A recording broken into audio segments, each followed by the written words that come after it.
Ha! I'm winding down from a slightly busy day in London, and some people really seem to know exactly how to poke and prod and get my interest. Slurpentis CEO says sympathy for the devil. I don't think so. Well, I have a lot of sympathy for people who make mistakes, and the devil seems to be one of those.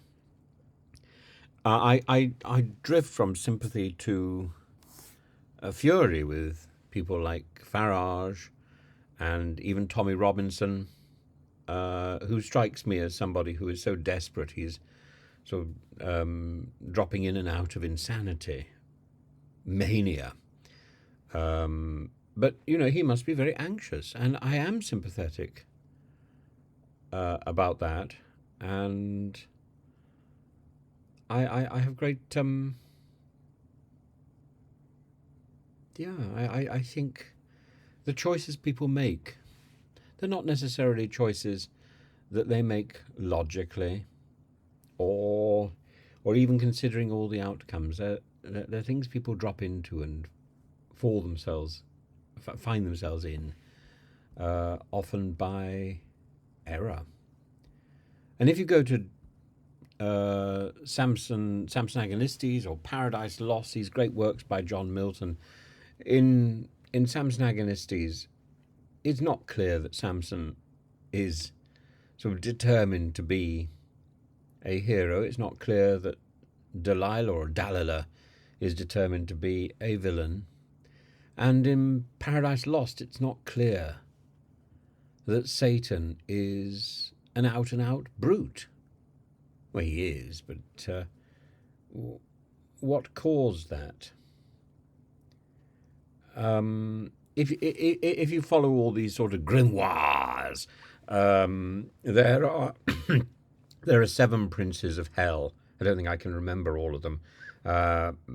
Mammon, Belphegor, Azazel, Lucifer, Leviathan, and then I get lost. There's another 2 at least. But in in Paradise Lost, Satan has all the best speeches, all the best stories. After being cast into hell, he delivers that stirring speech to his fallen comrades, expressing defiance and resolution. And he famously says, "Better to reign in hell than serve in heaven." You could imagine Farage saying that, couldn't you?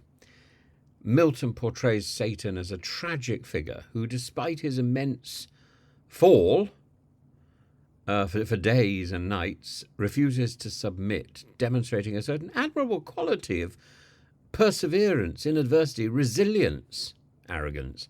But in book 4, there's that soliloquy where that moment of introspection where he experiences profound internal conflict as he laments his lost glory and acknowledges the pain of his rebellion, but he's not able to take that next step and repent.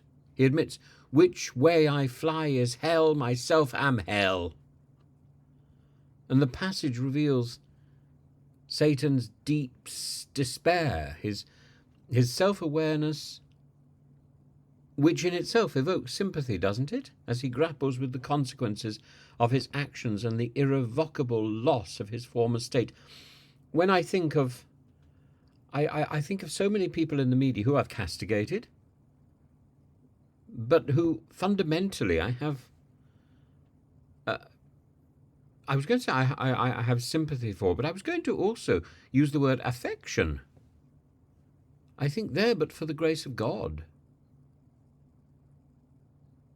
And even people like Alex Belfield, who had this stunning career in the BBC. He was interviewing all manner of people, like Sandy Toksvig, like Chubby Brown, and so on. He was dynamic and engaging, and yet he overstepped that mark with Jeremy Vine and with others. And And he was vicious. And yet, does he have no heart? He has a heart. When he was rude to me, he rang up to apologise. I'm trying to remember whether he actually personally rang up or whether he got someone to ring up and apologise for him. I don't remember. It's sort of a blur. But I do remember that those phone calls took place. And I do remember being slightly surprised. And I remember thinking, there is humanity there. It's just got sort of perverted and lost. I think Tommy Robinson is the same thing. I think Lawrence Fox, definitely. A person of immense sensitivity. I mean, you only have to look at his films and his television work to see what an extraordinarily sensitive and thoughtful and charismatic individual this is. And yet something has got skewed, and he started to believe what his supporters say about him. Much the same as Tommy Robinson has started to believe what his supporters say. And isn't that what happens to Satan in Pandemonium? He believes what the inhabitants of all these devils believe, the way they invest their wishes in Satan. Think of his encounter with Eve in Book 9, when he approaches Eve in the Garden of Eden. I remember teaching this, and he describes his temporary admiration and pity for her innocence and beauty, even as he plots her downfall. Milton might have been looking at the irony. I would look at the humanity of Satan. The moment of hesitation, which humanizes Satan, showing that he's not entirely devoid of emotion or conscience, though ultimately he suppresses these feelings to carry out his plan.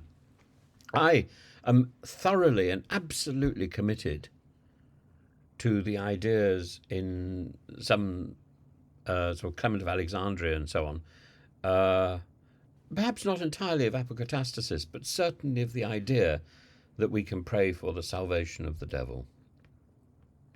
I don't believe there is any creature who is utterly irredeemable. So Tommy Robinson, pick up the phone and we'll have a chat. But don't, this sort of desperation. No man is an island. No one is alone.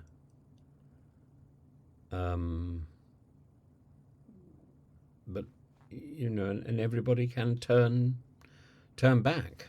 That idea of change. And being met halfway or more.